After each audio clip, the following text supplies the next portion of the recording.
Mtoto wa kwanza hata ananunuliwa magari 0 kilomita ya kujifunza kutembea. Kazi ni watoto wa pili, second born. Kwanza mimba inaingia kama ajali. Wanaelewi, mimi sielewi, nasikia kichefuchefu mume wangu.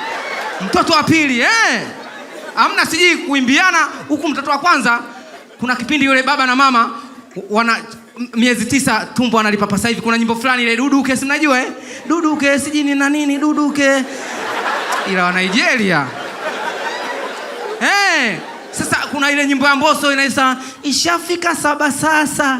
Tunakuombea, imebaki miezi 2 tu. Hebu siku sogea, tunashauku zaba. Wanashikana matumbo hivi kama mijinga Ila mtoto wa kwanza, lakini mtoto wa pili, mimba inaingia tu ghafla. Kwanza aelewi, anamlalamikia mwana vipi hata sielewi. Yaani hamna siji nyimbo siji duduke, siji karibu. Yaani nyimbo yote hata kishindo cha wakoma, yaani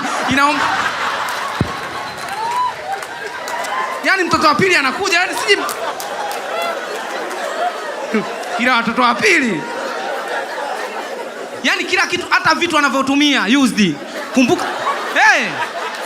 ndio maana anakuaga wapole, sema anakuaga wana medit katika dunia Thank you, God bless you. Pokea mtoto wa pili. Thank you.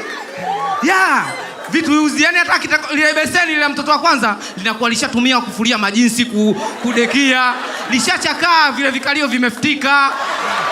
Huyo ndo mtoto wa pili. Uje mtoto wa kwanza, wazazi, I love you so much. Yani, oh my God, say mtoto wa kwanza.